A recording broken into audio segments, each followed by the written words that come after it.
نحمده ونصلي على رسوله الكريم اما بعد فاعوذ بالله من الشيطان الرجيم بسم الله الرحمن الرحيم رب اشرح لي صدري ويسر لي امري واحلل عقدة من لساني يفقهوا قولي باب الغضب اذا انتهكت حرمات الشرع والانتصار لدين الله تعالى. حرمات شرعیہ کی پامالی پر غضبناک ہونے اور اللہ تعالیٰ کے دین کی مدد کرنے کا بیان. حرمات شریعہ سے مراد یہ ہے کہ ایسی چیزیں جن کو شریعت نے حرام قرار دیا ہو، اگر کوئی ان کی حرمت کو پامال کرے تو اس پر انسان اپنے غصے اور غضب کا اظہار کرے، اور اس کے برعکس اللہ کے دین کی مدد کی جائے. قال اللہ تعالی وَمَن يُعَظِّمْ حُرُمَاتِ اللَّهِ فَهُوَ خَيْرٌ لَهُ عِندَ رَبِّهِ. اللہ تعالیٰ کا ارشاد ہے، اور جو شخص تعظیم کرتا ہے اللہ کی حرمتوں کی تو یہ بہتر ہے اس کے لیے اس کے رب کے نزدیک. وقال تعالی ان تنصروا اللہ ینصرکم ویثبت اقدامکم. اور اللہ تعالیٰ نے ارشاد فرمایا، اگر تم اللہ تعالیٰ کے دین کی مدد کرو گے تو وہ تمہاری مدد فرمائے گا اور تمہیں ثابت قدم رکھے گا. اور اس باب میں بہت سی احادیث ہیں. پہلی حدیث ہے ان ابی مسعود عقبۃ بن عمرو البدری رضی اللہ عنہ قال جاء رجل الى النبي صلی اللہ علیہ وسلم فقال انی لأتأخر عن صلاة الصبح من اجل فلان مما يطيل بنا فما رأيت النبي صلی اللہ علیہ وسلم غضب في موعظة قط اشد مما غضب يومئذ فقال يا أيها الناس إن منكم منفرين فأيكم أما الناس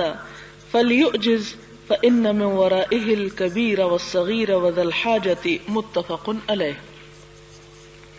حضرت ابو مسعود عقبہ بن عمرو البدری رضی اللہ عنہ سے مروی ہے، فرمایا ایک آدمی حضور صلی اللہ علیہ وسلم کی خدمت میں حاضر ہوا اور عرض کیا، یا رسول اللہ صلی اللہ علیہ وسلم، میں صبح کی نماز سے اس لیے پیچھے رہتا ہوں کہ فلاں شخص ہمیں لمبی نماز پڑھاتا ہے. راوی کہتے ہیں کہ حضور صلی اللہ علیہ وسلم کو کسی واعظ کے وقت میں نے اتنے غصے میں نہیں دیکھا جتنا غصہ آپ کو اس دن آیا. آپ نے فرمایا، اے لوگو، تم میں سے بعض نفرت دلانے والے ہیں. تم میں سے جو بھی لوگوں کی امامت کرے اسے چاہیے کہ نماز مختصر کرے، کیونکہ اس کے پیچھے بوڑھے، بچے اور حاجت مند سبھی ہوتے ہیں. اس سے آپ اندازہ کر سکتے ہیں کہ ایک نیکی کا کام بھی جب حد سے بڑھنے لگے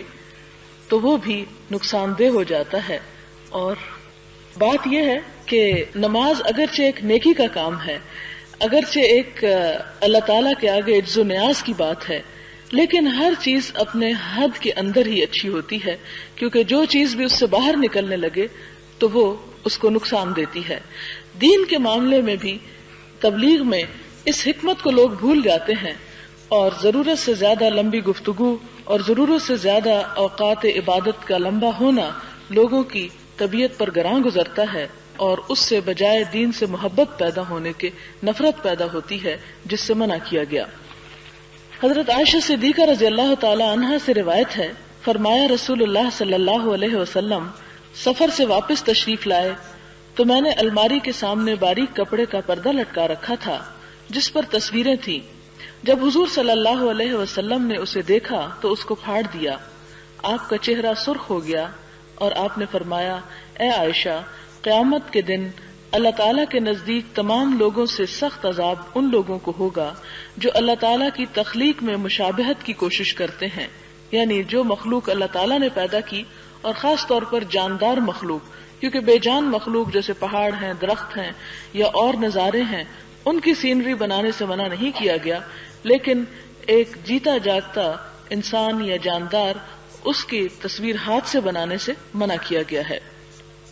تو یہاں چونکہ اللہ تعالیٰ کی حرمت پامال ہو رہی تھی، اللہ تعالیٰ نے جس چیز سے روکا اس چیز کو کیا جا رہا تھا، اس لیے آپ صلی اللہ علیہ وسلم نے غصے کا اظہار کیا. اگلی حدیث ہے حضرت عائشہ صدیقہ سے مروی ہے کہ قریش اس مخزومیہ عورت کے متعلق بہت پریشان تھے جس نے چوری کی تھی. کہنے لگے اس سلسلے میں حضور صلی اللہ علیہ وسلم سے کون بات کرے؟ انہوں نے کہا حضرت اسامہ بن زید جو حضور صلی اللہ علیہ وسلم کو بہت پیارے ہیں، ان کے علاوہ کون بات کرنے کی جرت کر سکتا ہے؟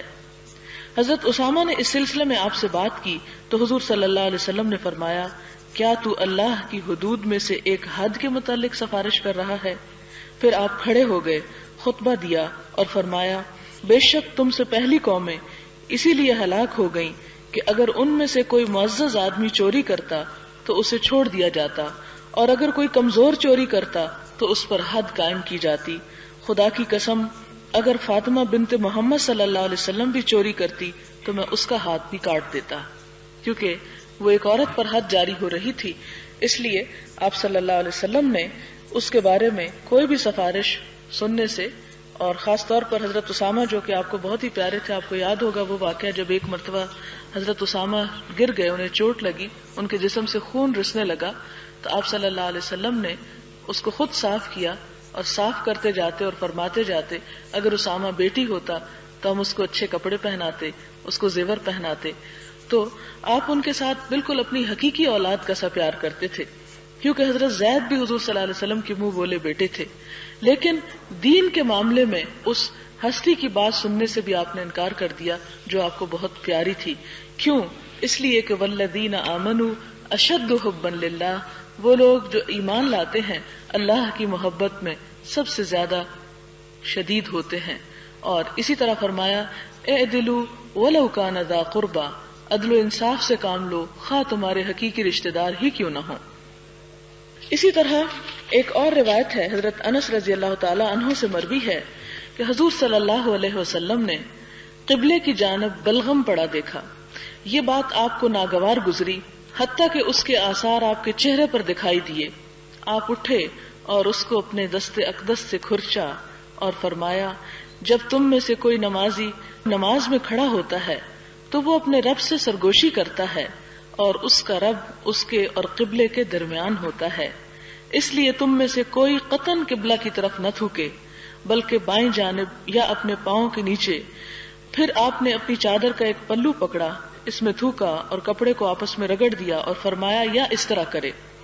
اس سے آپ دیکھیں کہ آپ صلی اللہ علیہ وسلم کو کیسی قوم سے پالا تھا جو بالکل ہی اجڑ اور گنوار اور ہر طرح سے تہذیب و اخلاق سے آری تھی۔ آپ صلی اللہ علیہ وسلم نے اس موقع پر مسجد کی جو بے حرمتی کی گئی، یعنی اس میں تھوک کر، اس پر آپ نے ناگواری کا اظہار کیا، اور اس کے بعد آپ نے ان کو اس گندگی کو بجائے اس کے کہ کسی کو کہتے کہ آؤ تم صاف کرو، خود صاف کر کے دکھایا کہ انسان خواہ کسی بھی مرتبے پر ہو کسی بھی کام کے کرنے میں آر نہ سمجھے، اور حقیقت یہ ہے کہ جو شخص چھوٹا کام نہیں کر سکتا وہ بڑا کام بھی نہیں کر سکتا۔ تو یہاں پر آپ صلی اللہ علیہ وسلم نے اپنا خود نمونہ پیش کیا۔ اسی طرح ہمیں بھی یہ کرنا چاہیے کہ اگر کہیں چلتے جاتے گزرتے کوئی چیز ٹوٹی ہوئی ہے یا کوئی گری ہوئی ہے یا کوئی چیز نقصان دہ ہے رستے میں پڑی ہوئی، تو بجائے اس کے کہ انتظار کریں کہ کوئی اور آئے گا اور اس کو کرے گا، یا ہم نے تو نہیں رکھی کہ ہم اس کو اٹھائیں، یا ہم نے تو نہیں یہ گند پھینکا کہ ہم اسے صاف کریں، اس کو سنت رسول صلی اللہ علیہ وسلم سمجھتے ہوئے اپنے ہاتھ سے ہٹانے کی یا اس اذیت کو دور کرنے کی، اور خاص طور پر اگر کسی ایسی جگہ پر ہو جہاں اللہ کا نام بلند کیا جاتا ہو جیسے مسجد ہے، تو اس میں ہر ایک کو خدمت کا موقع حاصل ہونا چاہیے اور اسے خدمت سے گریز نہیں کرنا چاہیے۔ پھر آپ نے، کیونکہ اس زمانے میں وہاں مسجد کے اوپر نہ صفیں بچھی ہوتی تھی نہ کارپیٹس بچھے ہوئے ہوتے تھے، بلکہ کچی مٹی کا یا اس کے اوپر چند کنکریاں ہوتی تھی، کیونکہ بارش پڑ جاتی تو وہ مٹی جو تھی وہ کیچڑ ہو جاتی اور نماز پڑھنے کے قابل نہ ہوتی، کیونکہ پکی چھت تو تھی نہیں، گھاس پھوس کی چھت تھی اور لکڑیوں کی تھی۔ لہٰذا اس موقع پر، اور اگر آپ آج کے مسجد نبوی کو تصور میں لائیں تو آپ دیکھیں کہ ان لوگوں کے ایمان کے جنہوں نے ان چھتوں کے نیچے نماز پڑھ کر بھی اللہ تعالیٰ سے اتنا قرب حاصل کیا، تو آپ صلی اللہ علیہ وسلم نے فرمایا کہ یا تو پھر یہ کہ اگر کوئی ایسی ضرورت ہو تو سامنے نہیں، کیونکہ سامنے کا مطلب ہے کہ سب لوگوں کی اذیت، اور دوسری وجہ آپ نے یہ بتائی کہ قبلے اور بندے کے درمیان اللہ تعالیٰ کی ذات ہوتی ہے، تو وہ دراصل اللہ تعالیٰ کہ ایک ادب اور احترام میں کمی کی بات ہے، اس لیے سامنے کوئی ایسی چیز نہ ڈالو. اگر کوئی بہت مجبوری ہو تو اپنے بائیں طرف یا پاؤں کے نیچے، یعنی پاؤں کے نیچے اگر کنکری وغیرہ ہے اور کوئی تھوک کے اس کے اوپر کنکری ڈال دیتا ہے تو وہ اور بات ہے. یا پھر آپ نے کہا کہ اور اگر مجبوری، ظاہر ہے اس زمانے میں ٹیشو پیپرز تو ہوتے نہیں تھے، نہ ہی کوئی اور چیز تھی، اور یہ انسانی ایک ضرورت ہے. دیکھنے میں یہ بھی بڑا محسوس ہو رہا ہے، طبیعت پہ بھاری گزر رہا ہے، لیکن سوچنا یہ چاہیے کہ اگر کسی شخص کے ساتھ کوئی ایسی بیماری ہے یا کوئی ایسی چیز ہے اور نہ ٹیشو ہے نہ ہی کوئی اور ایسا انتظام ہے اور وہ نماز کی حالت میں ہے، تو کیا وہ نماز چھوڑ دے؟ اور میں ہاں اتنی بات ہے کہ پھر وہ اپنے کپڑے کو استعمال کر لے تاکہ کسی اور کو وہ گندگی نہ دکھائی دے اور دوسروں کو اس سے اذیت نہ ہو. اسی طرح اگلا باب ہے حکمرانوں کو رعایا سے نرمی اور شفقت کرنے کا سلوک، ان کی بہتری کا خیال رکھنے کا حکم اور ان پر سخت رویہ رکھنے، ان کے معاملات سے چشم پوشی کرنے اور ان کی بہتری کے سلسلے میں سستی کرنے سے منع کرنے کا بیان. قال اللہ تعالی وَاخْفِضْ جَنَاحَكَ لِمَنِ اتَّبَعَكَ مِنَ الْمُؤْمِنِينَ. اللہ تعالیٰ نے ارشاد فرمایا اور نیچے کیا کیجئے اپنے پروں کو ان لوگوں کے لیے جو آپ کی پیروی کرتے ہیں اہل ایمان سے. یہاں پر جناح کا لفظ آیا ہے جو پرندے کے پر کو بولتے ہیں، کیونکہ پر کے ساتھ پرندہ کیا کرتا ہے؟ اڑتا ہے، اور جب کوئی اونچا چلا جاتا ہے تو باقی سب نیچے کیا نظر آتے ہیں؟ چھوٹے نظر آتے ہیں. آپ نے کبھی پہاڑی علاقوں میں سفر کیا ہوگا کہ جب آپ پہاڑ پہ جاتے ہیں تو نیچے جو گاڑیاں نظر آتی ہیں بعض اوقات بالکل بچوں کا کھلونا نظر آ رہی ہوتی ہیں. اسی لیے یہاں پر لفظ پر استعمال کیے گئے. تو حضور صلی اللہ علیہ وسلم کو سب کے لیے چونکہ نمونہ بنایا گیا، اسی لیے آپ صلی اللہ علیہ وسلم سے فرمایا گیا کہ آپ اپنے پروں کو نیچے رکھیے ان کے لیے جو آپ کی پیروی کرتے ہوں مومنوں میں سے. مراد یہ ہے کہ ان کو اپنے پروں میں سمیٹ لیجئے، اور نیچے کرنے کا مطلب ہے کہ سمیٹ لینا ایک چیز کو. یہ ایک محاورہ ہے اظہار عاجزی کے لیے یا انکساری کے لیے یا نرم خوئی کے لیے کہ جو انسان کے ماتحت عملہ کام کر رہا ہو اس کے ساتھ نرمی، شفقت اور محبت کا سلوک کیا جانا چاہیے. اور پھر یہ کہ انہیں انسان اپنے سے حقیر نہ سمجھے. وقال تعالی ان اللہ یأمر بالعدل والإحسان وإیتاء ذی القربى وینهى عن الفحشاء والمنکر والبغی یعظکم لعلکم تذکرون. اور اللہ تعالیٰ نے ارشاد فرمایا بے شک اللہ تعالیٰ حکم دیتا ہے کہ ہر معاملے میں انصاف کرو، ہر ایک کے ساتھ بھلائی کرو اور اچھا سلوک کرو رشتہ داروں کے ساتھ، اور منع فرماتا ہے بے حیائی سے، برے کاموں سے اور سرکشی سے. اللہ تعالیٰ نصیحت کرتا ہے تاکہ تم نصیحت قبول کرو. تو اس آیت کو بھی اس ریفرنس میں کوٹ کیا گیا کہ انسان دوسروں کے ساتھ عدل و انصاف کا معاملہ کرے، اور عدل سے مراد یہ ہے کہ جیسا جس چیز کا کوئی مستحق ہو ویسا ہی اس کے ساتھ معاملہ کیا جائے. احسان کا مطلب یہ ہے کہ اگر کوئی شخص انسان کے ساتھ اچھا سلوک نہ بھی کرے تو جواب میں اس کے ساتھ اچھا سلوک کیا جائے، یا پھر یہ کہ اگر کوئی انسان کسی کے ساتھ برابری کا سلوک کرے تو وہ جواباً اس سے بہتر سلوک اس کے ساتھ کرے. اور پھر رشتہ داروں کو دینے کا وینہا عن الفحشاء، بے حیائی سے روکتا ہے اور برائی سے روکتا ہے، اور بغی یعنی ظلم سے روکتا ہے. یہ سب نصیحتیں تمہیں اس لیے کرتا ہے تاکہ تم نصیحت حاصل کرو، کیونکہ اللہ تعالیٰ کی ذات اور ہستی چونکہ سب سے بلند ہے اور اس کی بات ماننا ہم سب کے لیے فرض ہے، خواہ کوئی امیر ہو، خواہ کوئی رعایا ہو، خواہ کوئی فقیر ہو یا غنی ہو. لہذا یہاں پر جو آخری آیت کا حصہ ہے کہ یعظکم، وہ تمہیں نصیحت کرتا ہے، یعنی ان باتوں کا حکم کسی انسان کا حکم نہیں ہے، یہ دراصل اللہ تعالیٰ کا حکم ہے. لعلکم تذکرون، تاکہ تم نصیحت حاصل کر سکو. اس سلسلے کی پہلی حدیث ہے حضرت ابن عمر سے مروی ہے، فرمایا میں نے حضور صلی اللہ علیہ وسلم کو یہ فرماتے سنا تم میں سے ہر ایک نگران ہے اور ہر ایک سے اس کی رعیت کے بارے میں سوال کیا جائے گا. امام حاکم ہے اور اس سے اس کی رعیت کے متعلق باز پرس ہوگی. ایک آدمی اپنے گھر کا حاکم ہے یعنی مرد، اور اس سے اس کی رعیت کے متعلق پوچھا جائے گا. عورت اپنے خاوند کے گھر کی حاکم ہے اور اس سے اس کی رعیت کے متعلق پوچھا جائے گا. خادم اپنے مالک کے مال پر حاکم ہے اور اس سے اس کی رعیت کے متعلق پوچھا جائے گا. اور تم میں سے ہر ایک حاکم ہے اور ہر ایک سے اس کی رعیت کے متعلق باز پرس ہوگی. یہاں پر آپ دیکھتے ہیں کہ اسلام کی تعلیمات کا دراصل ہدف کیا ہے، اسلام کس کو مخاطب کرتا ہے. آپ دیکھتے ہیں کہ اسلام انڈیویجول کو مخاطب کرتا ہے، ہر ایک کو رسپانسبل قرار دیتا ہے. ہمارے ہاں عموماً رویہ یہ ہے کہ ہر شخص صرف دوسرے کو بلیم کرتا ہے، صرف دوسرے کو اس کی ذمہ داری یاد دلانا چاہتا ہے، لیکن اپنے طور پر اپنے آپ پر کوئی بھی جھانک کر نہیں دیکھتا اپنے گریبان کو کہ وہ کیا کر رہا ہے، جو اس کی ذمہ داری ہے اس کو وہ کس حد تک پورا کر رہا ہے. لہذا یہاں پر فرمایا کہ کلکم راعن، ہر شخص نگران ہے، ہر شخص حکمران ہے، کیونکہ ہر شخص اس پوزیشن میں ہے کہ اس کے نیچے کچھ نہ کچھ لوگ اس کے ماتحت ہوتے ہیں، اور وہ نگران ان پر کس لحاظ سے ہے، نہ صرف یہ کہ ان کی دنیاوی امور کے لحاظ سے بلکہ ان کے دینی تربیت اور اخلاق کے اعتبار سے بھی. پھر فرمایا کہ امام المسلمین مراد ہے کہ جو سربراہ حکومت ہے وہ ذمہ دار ہے، اور اس سے اس کی رعیت کے بارے میں پوچھا جائے گا. رعیت کے بارے میں کیا پوچھا جائے گا؟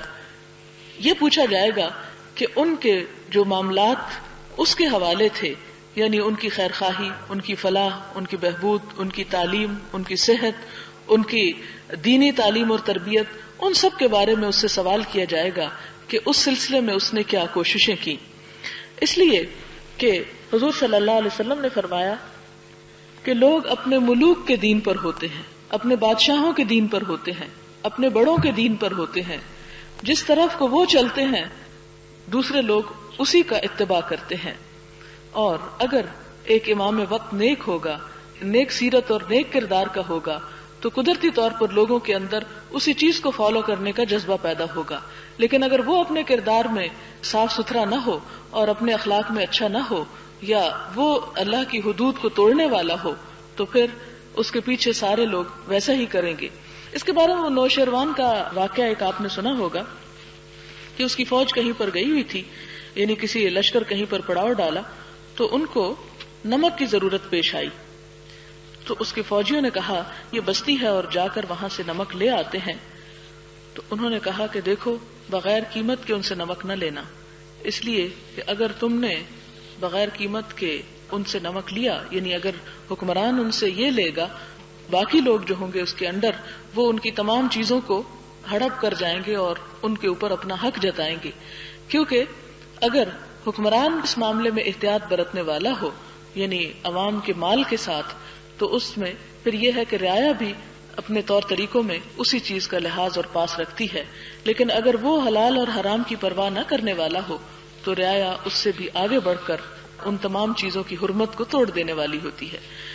پھر اسی سلسلے میں یہ ہے کہ حضرت عمر رضی اللہ تعالی عنہ کی مثالیں ہمارے سامنے ہیں کہ کس طرح وہ راتوں کو اٹھ کر خود شہر کا گشت کیا کرتے تھے. اور اس سلسلے میں وہ آپ کو واقعہ بھی یاد ہوگا کہ جس میں انہوں نے اس بچی کی گفتگو سنی اپنی والدہ کے ساتھ، جو ماں دودھ میں پانی ملانا چاہتی تھی اور بیٹی اس کو روک رہی تھی،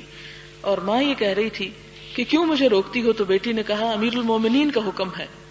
تو ماں کہنے لگی کہ کون سا امیر المومنین رات کی ان گھڑیوں میں ہمیں دیکھ رہا ہے؟ تو بچی نے کہا کہ اگر امیر المومنین نہیں دیکھ رہا تو اللہ تعالیٰ تو دیکھ رہا ہے.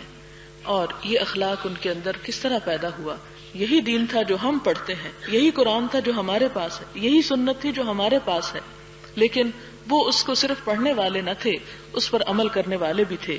اور پھر حضرت عمر رضی اللہ تعالیٰ عنہ اس وقت اس کے پاس سے گزر رہے تھے، انہوں نے خود یہ واقعہ سنا اور پھر صبح اس کی ماں کو طلب کیا اور اس بچی کا رشتہ اپنے بیٹے کے لیے مانگا کہ اتنی نیک کردار اور اتنی نیک سیرت بچی اگر ہمارے گھر میں آئے گی تو اس سے نسلوں کے اوپر اثر پڑے گا. اور آپ سب جانتے ہیں کہ حضرت عمر بن عبدالعزیز جو تھے اسی بچی کی اولاد میں سے تھے، یعنی انہی کے پوتے تھے، جنہوں نے اموی خلافت میں بے پناہ اصلاحات کی. ان کا 1.5-2 سال کا زمانہ جو تھا ان کی تمام خلافت پر بھاری ہے، یعنی اصلاحات کے اعتبار سے. تو یہاں پر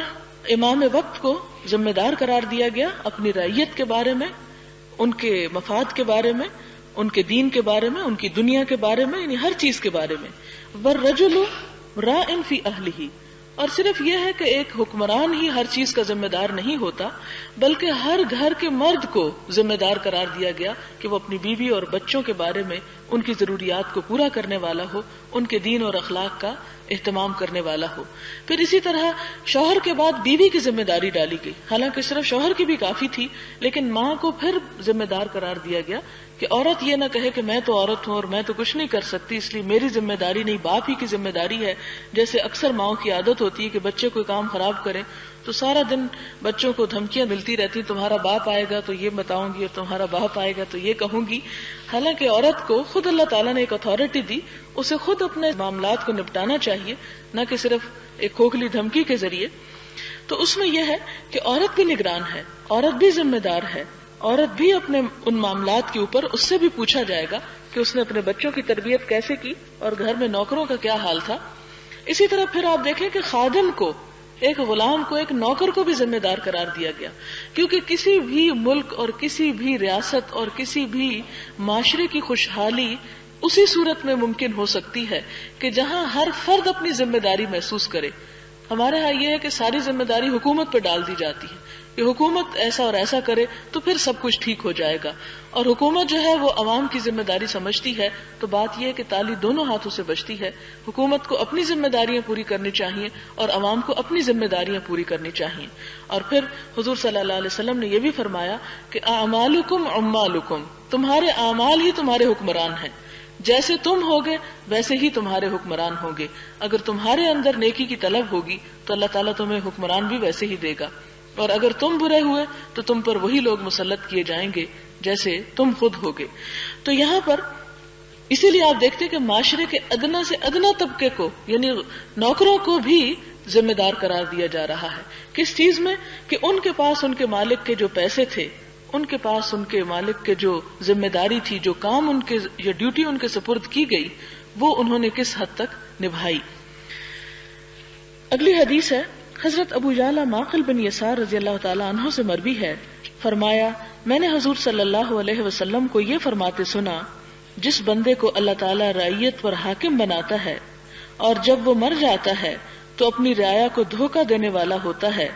تو اللہ تعالیٰ اس پر جنت حرام فرما دیتا ہے۔ یعنی اگر کوئی حکمران اپنے عوام کو دھوکہ دے رہا ہو تو یہ اس کا انجام بتایا جا رہا ہے۔ یہ بخاری اور مسلم کی روایت ہے۔ ایک اور روایت میں ہے، اور وہ ان کو اپنی خیرخواہی کے سائے میں نہیں لے لیتا تو وہ جنت کی خوشبو بھی نہیں پائے گا۔ یعنی اپنی خیرخواہی کے ان کے ساتھ انتہا درجے کا سنسیئر ہو، ہر وہ قدم اٹھائے جو عوام کی بھلائی میں ہو، نہ کہ چند مخصوص افراد کے مفاد میں۔ اور پھر ایک مسلم کی روایت میں ہے، جو امیر مسلمانوں کے امور کا والی بنتا ہے پھر ان کے لیے محنت اور خیرخواہی نہیں کرتا، وہ ان کے ساتھ جنت میں داخل نہیں ہوگا۔ اگلی حدیث مسلم کی ہے، حضرت عائشہ صدیقہ رضی اللہ تعالی عنہا سے روایت ہے، فرمایا میں نے حضور صلی اللہ علیہ وسلم کو اس گھر میں یہ فرماتے سنا، اے اللہ، جو شخص میری امت کے امور کا والی بنے اور ان پر سختی کرے تو بھی اس پر سختی فرما، اور جو میری امت کے امور کا والی بنے اور ان کے ساتھ نرمی کا سلوک کرے تو بھی اس کے ساتھ نرمی فرما۔ یہ دراصل آپ صلی اللہ علیہ وسلم کی دعا تھی اپنی امت کے حکمرانوں کے لیے۔ اگلی حدیث ہے حضرت ابو ہریرہ سے کہ رسول اللہ صلی اللہ علیہ وسلم نے فرمایا، بنو اسرائیل پر انبیاء حکمرانی کرتے تھے، جب ایک نبی اس دنیا سے پردہ فرماتے تو دوسرے نبی آ جاتے، اور میرے بعد کوئی نبی نہیں آئے گا، میرے بعد خلفاء ہوں گے اور وہ کثیر تعداد میں ہوں گے۔ صحابہ کرام نے عرض کیا، یا رسول اللہ صلی اللہ علیہ وسلم، ہمارے لیے کیا حکم ہے؟ فرمایا، پہلے کی بیعت پوری کرو اور پھر جو اولین ہو اس کی بیعت کرو، پھر تم ان کے حقوق ادا کرو اور اپنے حقوق اللہ تعالیٰ سے طلب کرو، کیونکہ اللہ تعالیٰ ان خلفاء سے ان کی رعایا کے متعلق سوال کرے گا۔ یہ بخاری اور مسلم کی روایت تھی۔ اگلی بھی اسی کی ہے، حضرت عائض بن عمرو رضی اللہ تعالی عنہ سے مروی ہے کہ وہ عبید اللہ بن زیاد کے پاس تشریف لے گئے اور اس سے فرمایا، بیٹے، میں نے رسول اللہ صلی اللہ علیہ وسلم کو یہ فرماتے سنا، بے شک سب سے برا حاکم وہ ہے جو سخت اور بے رحم ہو، اس لیے تم اس سے بچو کہ تمہارا شمار بھی ان حاکموں میں سے ہو۔ حضرت ابو مریم ازدی رضی اللہ تعالی عنہ سے مروی ہے کہ انہوں نے حضرت معاویہ رضی اللہ تعالی عنہ سے فرمایا، میں نے حضور صلی اللہ علیہ وسلم کو یہ فرماتے سنا، جو شخص مسلمانوں کے کسی معاملے کا والی بنے اور وہ ان کی ضروریات اور فقر و فاقہ سے چشم پوشی کرے تو اللہ تعالیٰ قیامت کے دن اس کی ضروریات اور فقر و فاقہ سے چشم پوشی فرمائے گا۔ مراد یہ کہ جو ان کی ضروریات اور ان کے مفاد کو نظر انداز کرے تو قیامت کے دن اللہ تعالیٰ اس کی ضروریات کو پورا نہیں کرے گا۔ یہ سن کر حضرت معاویہ نے لوگوں کی ضروریات پوری کرنے کے لیے ایک شخص مقرر کر دیا کہ جو ان کے حالات کی چھان بین کرے اور جہاں جہاں جو ضرورت مند ہو اس کی ضرورت پوری کی جائے۔ اس سے یہ پتہ چلتا ہے کہ لوگ اس وقت کے حکمرانوں کو اچھی نصیحت کرتے اور وہ ان کو قبول بھی کیا کرتے تھے۔